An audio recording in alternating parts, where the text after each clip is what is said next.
Dalam Bapa dan Putra dan Roh Kudus, amin. Allah yang penuh kasih, kami bersyukur kepadamu karena kami kau ajak untuk setia dalam hal-hal kecil, setia dalam hal-hal mamon, supaya kami juga diberi kepercayaan yang lebih besar untuk menggunakan mamon-mamon demi kepentingan Allah dan sesama. Terpujilah namamu kini dan sepanjang segala masa. Amin.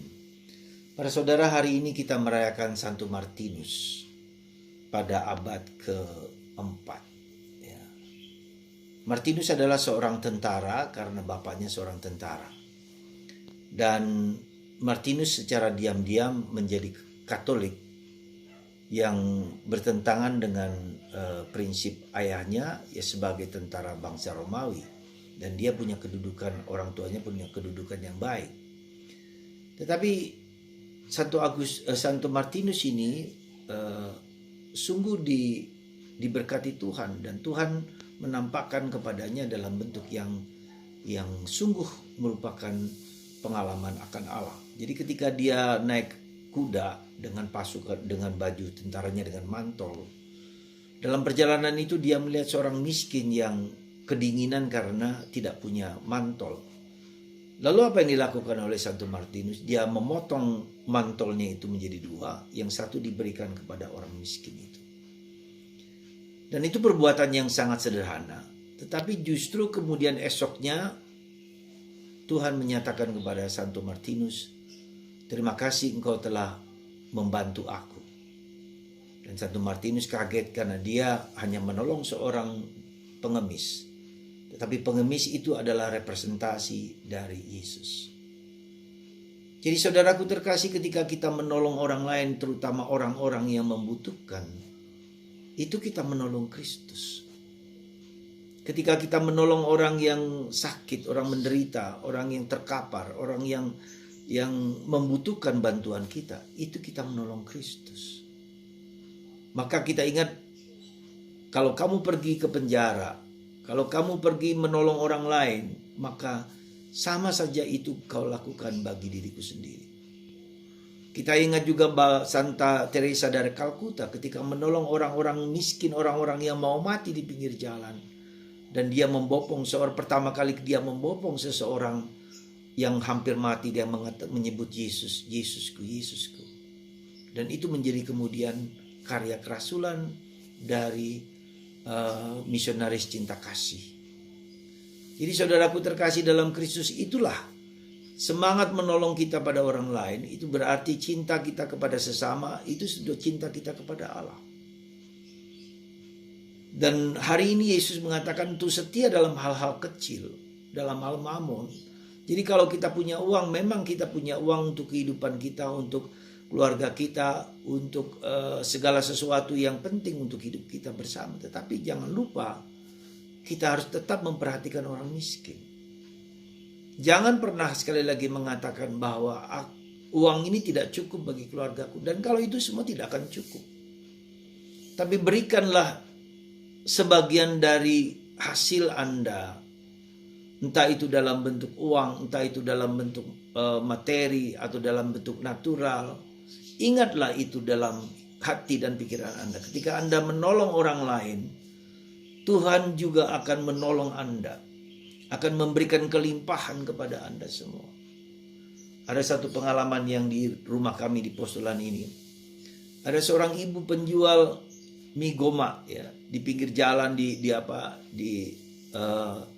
pasar-pasar dengan memakai beko dan segala macam. Dan dia setiap Sabtu memberikan kepada kami mie goma. Ya, seringkali ada telur, ada tidak ada telur, dibagikan kepada kami. Justru ketika dia memberikan diri itu, mie gomanya laku. Siang hari sudah habis. Ya, jadi inilah kita bisa melihat, tapi harus dengan tulus, tidak ada intensi apapun juga. Kita masih ingat contoh janda Sarfat. Ya. Ketika Nabi Elia datang kepada janda Sarfat itu, dia hanya mempunyai minyak dan roti terakhir kalinya. Dan Tuhan memerintahkan kepada Elia untuk pergi ke tempat itu. dan mengatakan kepada janda itu, buatlah itu bagiku sendiri.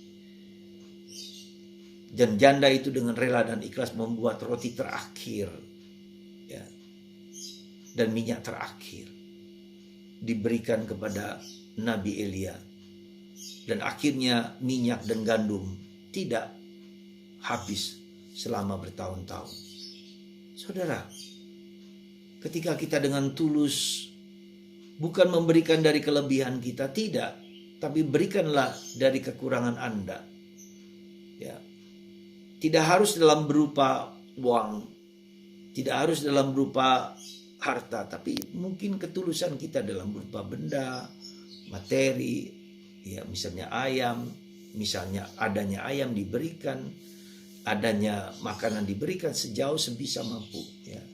Jangan lupa kalau itu menjadi bagian hidup Anda. Ketika kita murah hati, Tuhan akan murah hati kepada kita semua. Ya. Jadi para saudaraku terkasih dalam Kristus, mungkin juga ketika Anda mempunyai uang, tidak harus besar-besar 100.000 atau 50.000, atau berikanlah mungkin, ya, kepada panti asuhan, ya, atau memberikan kepada postulan di mana kita berada ini, ya. Dan kita akan dengan murah hati, kita akan murah hati. Dan jangan lupa, harta yang kita miliki itu, mamon kita miliki itu tidak boleh kita miliki sebagai sesuatu yang seolah-olah menjadi posesif. Kita menjadi menggunakannya untuk hidup kita. Tapi bagikanlah, ya, kepada orang lain apa yang bisa Anda berikan kepada orang lain. Kemurahan hati, kebaikan hati, kesetiaan untuk tidak terikat kepada mamon, kepada barang-barang, karena itu punya daya pesona yang luar biasa ketika kita terikat oleh harta kita, dan itu akan membuat kita menjadi terbelenggu oleh kerakusan, oleh kekuasaan, oleh apapun juga. Semoga kita seperti Santo Martinus belajar memberikan apa yang bisa kita berikan untuk menolong orang lain, apapun bentuknya. Semoga kemurahan hati hidup di dalam diri kita masing-masing. Tuhan memberkati Anda semua, Bapa, Putra, dan Roh Kudus. Amin.